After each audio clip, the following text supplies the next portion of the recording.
All right, so it is Monday at like 3 o'clock and the client's gonna be here any minute. But over the past 5 days, I've gone bonkers on this little van bus thingy.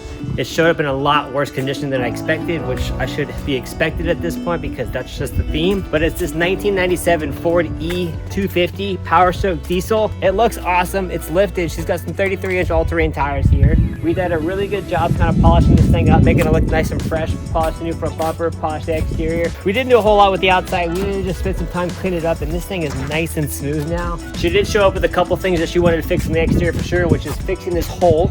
And then this window is broken, so we went ahead and put a window delete on it. And your little exterior light right here wasn't working. I fixed it. I can do that. But it's neat. It's like 13.5 feet long in the interior. The ceiling's a little bit short, but it's so easy to drive around. And it's a 7.3 liter Power Stroke, so like it just gets up and goes. But here, let me show you what we did on the inside.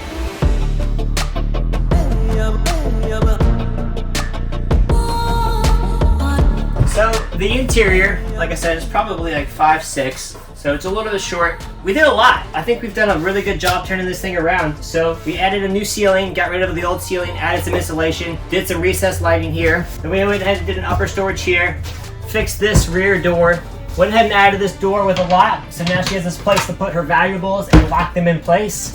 New kitchen countertop, we have a 36-inch sink base here. She's got her 5-gallon gray tank, her 5-gallon freshwater tank, and then we hooked it up with a 12-volt switch for the water pump, so now she can use the sink as she needs when she needs to. Decent sized space over here to either add an induction cooktop or like a single little burner stove.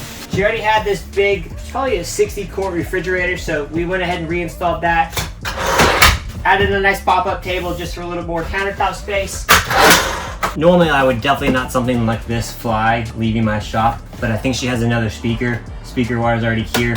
I don't like seeing all this like emptiness. One theme that I think happens quite often in these little builds, and these little buses, and actually not even little, but all buses and builds of people that do it themselves, is they overbuild like everything. I mean, this thing had it had 4 2x4 braces. It had one on the bottom, one up top, and then on both sides. So this thing had like an extra 32 feet of 2x4 bracing on this little bed, but you don't have to have all of that bracing.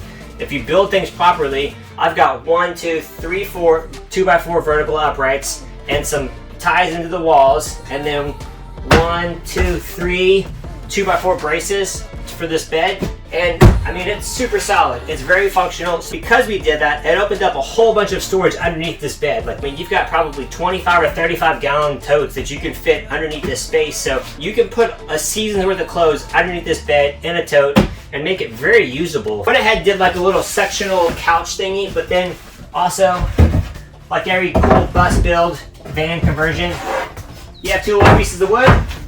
Now you've got a full-size bed. A lot of space in this little bus. I mean, the more that I'm in this thing, and even just sitting in it now and spending time in it, this is a great thing for my little family. I mean, like, I could put my wife and I here.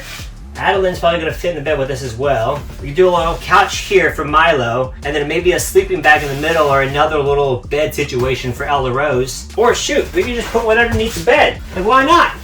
And like, this thing is so easy to drive around. It's like the same size as a cargo van. It's shorter than that 170 extended Sprinter van that we built last season to be a mobile wardrobe. And then because I have some extra materials and things, why not dress it up a little bit, make it a little bit nicer? We added some new siding, a little bit of trim for the window here, and because we deleted this window here, it was a blank piece of foam that we installed. So I went ahead and paneled that out so she could build a nice little 36, 48-inch couch bench thingy here, or we could turn this into an entire vertical upright for a decent sized closet. I mean, like, I'm really excited to see what she thinks about this little space. I think it's gonna work out very well for her. She's had it for like 3 years. The first build was not really a build, it was just stuff that was done on a whim.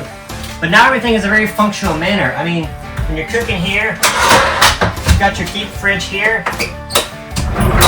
A lot of space for food, then another prep space, or you could get a little chair, something or another, use this as a workspace. We've got a big sink here. Upper storage here, we did a new header because the old one was just really ugly and I don't want my name attached to it, so I did a new header. It's funny how fast I'm starting to get at this stuff, which is good for the clients because time is precious. If I'm able to do things more efficiently, then so I can get stuff done faster for the client, which means more savings and a faster turnaround. It only took 20 builds to be able to get to this speed. I mean, 5 days worth of work 5 days worth of work, I think we did a really good job. I would say the one thing with this build that's not so great is the short ceiling. Because it's so small, you're probably gonna spend most of your time on the couch bed situation or on the kitchen sink. So you're not gonna be like running around a whole lot in this bus, but you can still stand up in it. I'm not the tallest of guys. I can still stand up in it. If I need to stretch a little bit, you can do that easily. I mean, there's plenty of space for 2 people to be around here, do the things. She'll be here in like any minute now.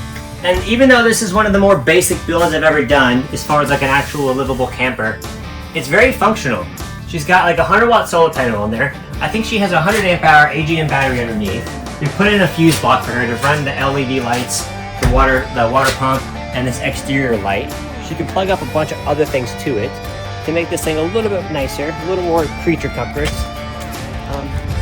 But it's so simple. It's great for a little weekend getaway, just to go out into the woods, go to the beach, go to the mountains. Like, just take something instead of having a little camper or a little tent. I mean, look at all the storage underneath this thing. Plenty of space to do this stuff.